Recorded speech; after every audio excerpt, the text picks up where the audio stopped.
Welcome to my YouTube channel. Dhanesh here. This is the second video, on backpropagation algorithm. So please watch the previous video before getting into this. So in the last video we discussed what is cost function, how we can use this gradient descent algorithm, what is the architecture of a neural network, and how this activation function, how we can use the sigmoid function in this backpropagation algorithm. All these aspects we covered in the last video. So please get into the previous video before understanding this, before going through this video. See, in this video we are going to the getting into the mathematical steps, how the forward propagation works and how the backward propagation works. See, this is what we are going to discuss in this video. See how forward propagation going to happen. Two aspects we are going to cover in this video.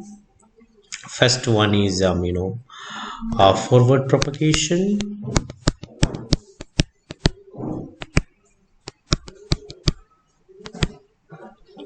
The mathematical steps behind forward propagation. Second one is the mathematical steps behind a backward propagation. These two things I am going to cover. Excuse me. So before getting into these details, I have to tell you, inside an artificial neuron, inside a perceptron, two things are happening. It's very simple. You need not to it's easily you can understand. That's what I'm telling. One is it will calculate the weighted sum. This is the two steps. That is, z is equal to, you can write it as w1x1 plus w2x2 plus p1 into 1. The weight of the bias is, we usually take it as 1. This is the weighted sum. The second step we will do is squash it using an activation function. Here we are using it as the sigmoid function. It is denoted by the letter, we can use it as sigma of z. We will squash it using sigmoid function. Squash the weighted sum by using an activation function. These two steps only happen inside a neuron, artificial neuron. See how we will do it. I will show you in the steps. Even in the last video I have find out the a derivative of sigma. You have to remember that activation function sigmoid the activation function sigmoid activation function sigma, you can write it as 1 by 1 plus e raised to minus x. The derivative of this function is, you got it as sigma into 1 minus sigma. Please watch the previous video. This is really important. We are going to use it in most of the steps, this equation, because you needed this. So now I am going to tell both forward bias and backward bias and the mathematical steps behind that. To get into those details, you have to understand this simple architecture. This is the last video I have shown you this architecture: input layer, hidden layer, output layer. This black arrows represents the weight. Everything I have told you. Please go through that as well. This architecture we are going to use it for forward propagation and backward propagation. Here I1, I2, V1 that represents the input layer, H1, H2 and B2 that represents the hidden layer, O1 and O2 represents the output layer. Please you can see it 0.01 and 0.99 near to O1 and O2. That is the target value. That is the actual value. When you calculate the error, this target value minus the predicted value will give the error. See, the error is target minus predicted, that will give you the error. So this is very important. See, what I am want to tell you is 0.01 and 0.99 are the target value, and we are going to calculate the predicted value, and we will check, we will check it with the target value, calculate the error, and again we will update the weights and biases. So that's what, see what we are going to do it in the forward bias. I can tell you it is I first I am explaining you what is happening inside the forward bias. So the steps under forward bias. So what's happening inside the forward bias is we will move from you can see this architecture. We will move from I1 to O1. Here we will calculate the predicted output and calculate the error. Error is predicted minus actual, or you can use actual minus predicted, because we are going to square it. So whether it is positive or negative, when you square it you will get a positive number. Okay, so we will in the forward bias, sorry, not bias, forward propagation.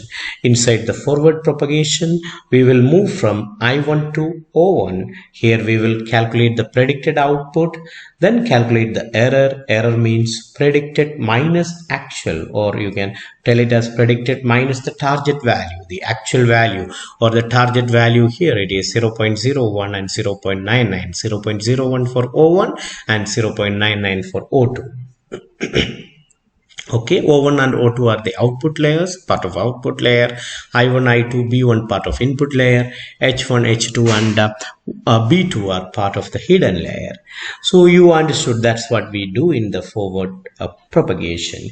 Inside the backward propagation, if you see here I told you the actual output is 0.01 and 0.99 inside backward propagation. So next I am going to talk about what's happening inside the backward propagation. So inside backward propagation, what you will do is we will go back from O1 to I1 and update the weights and biases using gradient descent such that the cos function or error function should be minimum. Once again, in the backward propagation, we will go back from O1 to I1 and update the weights and biases using gradient descent algorithm, and so that the cos function or error function should be minimum. So we got it after this backward propagation. We will be getting with updated weights and biases, and by using this updated weights and biases, again we will do the forward propagation. We will do the forward propagation and calculate the error again and move backward by updating weights and biases, and again use the gradient descent algorithm to calculate the a minimum of the cos function. Thus finally we will get the global minimum of the cos function. This is what we do it in the backward propagation. In the last video I have explained you it in a very simple block diagram. This is the model. You are calculating the error using cos function.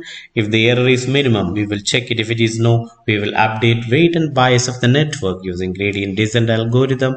Again we will back propagate that error using the cos function in the network, and again calculate the cos function. We will back propagate that error in the neural network and again calculate the cos function, and we will check whether the error is minimum or not. If it is not minimum, again the same process repeat. We will iterate for 1,000 or 10,000 times to get the error minimum. Then if the error is minimum, our model is ready for prediction. This is what we do it in the backward propagation. We have already discussed that. See now, to get more clarity on that, I am going to calculate each and every step on this forward propagation. First I am going to do the mathematical step for forward propagation, so you can see the maths behind maths of forward propagation. So for that we are using the you know, this architecture only we are using. From this architecture, we are calculating the net weight coming to the node h1. The circle represents the node, so you can see the node h1. See what should be the net weight coming to the node h1. See, two steps we will do for each node. Here we have the node h1, the hidden layer h1. So two steps when I am talking about the node h1, two steps I will do. One is I will calculate the weighted sum coming towards that node h1. Then after that, squash that weight, squash it using activation function. So if weighted sum is z, then I will calculate a sigma of z. Sigma is the activation function. This is the two steps we use. We do it in all the nodes, whether it is h1, h2, o1, o2, everywhere. Here I1 and I2 just inputs. There are no weights coming towards I1 and I2, so we are not calculating that. So first I am calculating the net h1. So you have to understand, this is the I have told you already, this is what happening inside a perceptron or a artificial neuron. First it will calculate the weighted sum. The activation function represents the state of the artificial neuron. So that activation functions, here we activation function, different types are there, sigmoid, relu, hyperbolic, tan. See, here we are using the sigmoid activation function. We will squash the weighted sum by using sigma. Squash it means we will pass that weighted sum in that activation function. I will show you how we will do it. See, now I am going to write the mathematical steps for the forward propagation. What we are going to do is forward propagation. So for forward propagation, what is the net weight coming towards the node h1? You can see the architecture here. It is w1 into i1 plus w2 into i2 plus b1 into 1. See, you can see the architecture. It's very simple. The connections coming towards h1, it should be, it is w1 into i1 plus w2 into i2 plus b1 into 1.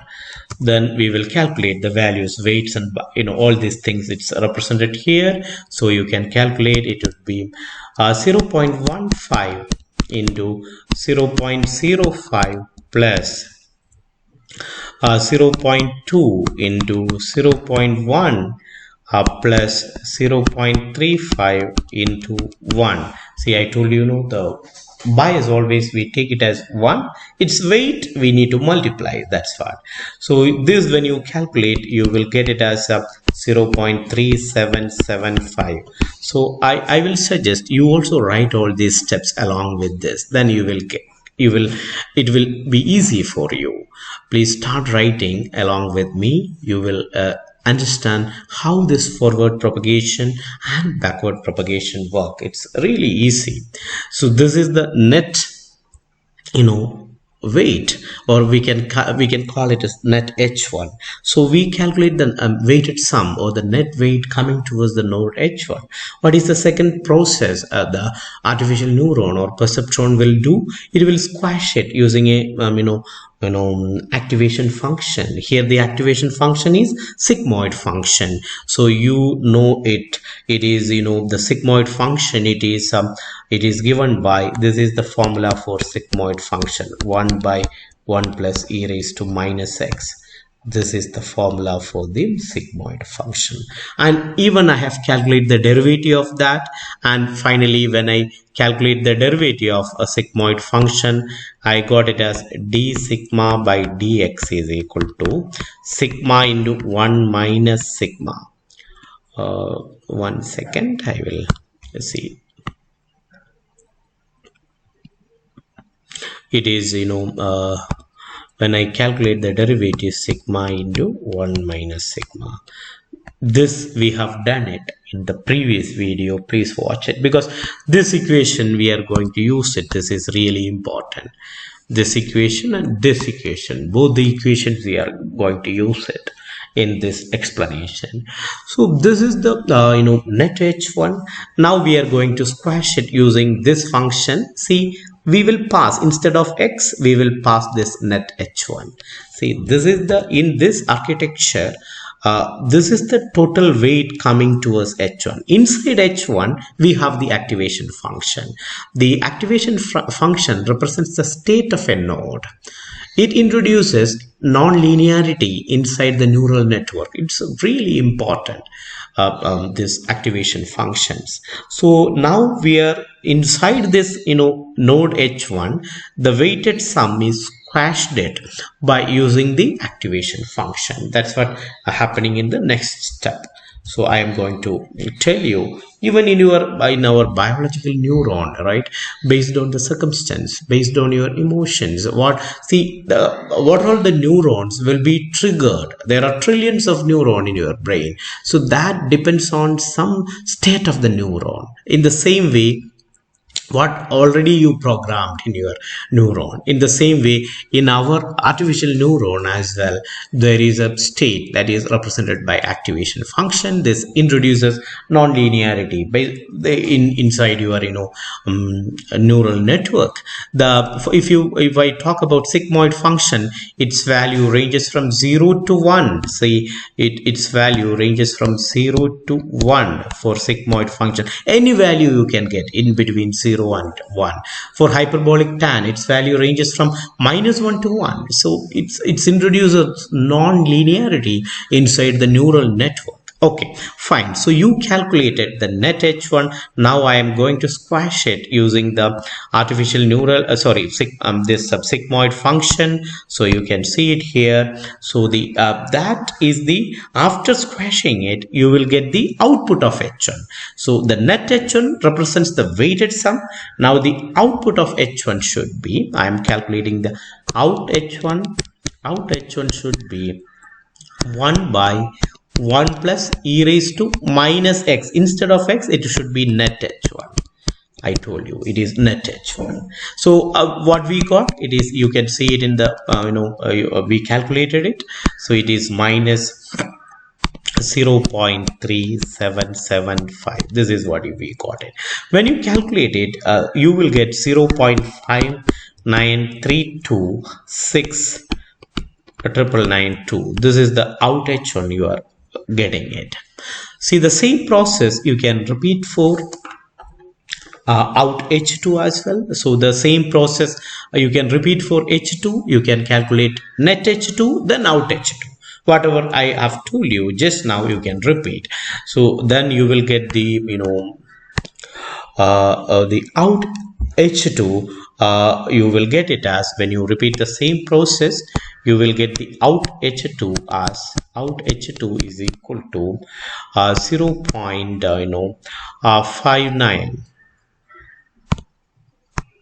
Out h2, you will get it as 0.59688. You can calculate when you follow the steps.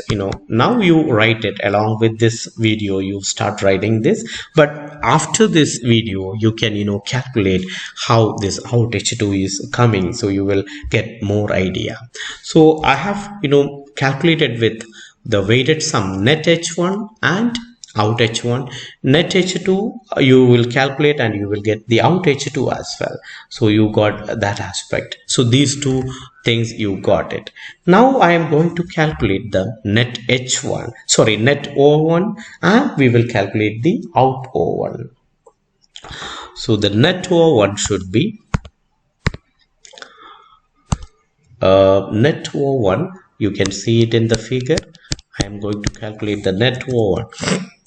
It is the weighted sum coming towards the node O1. It should be, you can see it here, W5 into out H1. So the weight into the output of that H1. That's what. So W5 into out H1 plus W6 into out H2 plus B2 into 1. Once again, net O1 is equal to W5 into out H1 plus W6 into out H2. You can see the figure, plus B2 into 1. So that's what I am going to calculate. So net O1 is equal to, you can write it as W5 into out H1 plus W6 into out H2 plus B2 into 1. So this is what you are going to calculate. Then you will get it as, you can see it here, it is 0.4 into the out H1 we calculated previously, it is 0.593269992. So all these values we are, W6 is there, it is 0.45, B2 is 0.6. So all these values we will substitute, then you can write it as 0.4 into it is 0.59 326 992. This we got it previously, plus 0.45 into 0.596 88. Out H2 also we will get it previously, 4378 plus 0.6 into 1, that is equal to, you will get it as 1.105905967. This is the net one. So what is the next step? Every perceptron, every artificial neuron, you will calculate the weighted sum and squash it using your sigmoid function. So this is the net O1. So the out O1 should be the out O1. See, I am going to calculate the out O1. So the out O1 should be, out O1 is equal to 1 by 1 plus e raised to minus net O1. So instead of 1 by 1 plus e raised to minus x, we will calculate the net O1. That's what, because inside this node, whatever input it's coming, that is the x. So that is net O1. 1 by 1 plus e raised to minus net O1. So it would be 1 by 1 plus e raised to minus, we calculated it previously, it is 1.105905967. This we calculated. When you substitute this, you will get it as 0.75136507. Please write the steps along with me. So this is the way you calculate the out O1. You can repeat the same process and you can calculate out O2 as well. You will get out O2 as, out O2 is equal to, you will get it as 0.772928465. This is out O2. Now see, we will get the output values for this neural network O1 and O2.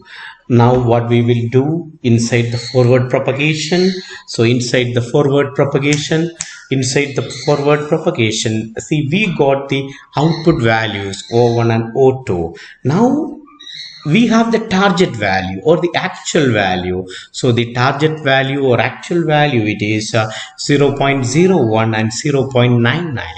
By using the target value and the output value, we will calculate the error. See, I told you about the cos function and error function. See, I told you about the cos function and error function. So the error function, the formula I have given you is it is E is equal to, I have told you previously, sigma of half into target minus output. Target means the actual value, output means our predicted value, the whole square. This is the error function or cos function. So we can calculate, see, we got the output value for O1, we got out O1 and we got out O2. We have the target value for O1. Here you have the target value for O1 and target value for O2. By using these, you can calculate the error for O1 and error for O2 by using this formula. We are calculating the error for output node O1 and the output node O2. So the error for output node O1 should be the same formula we are using.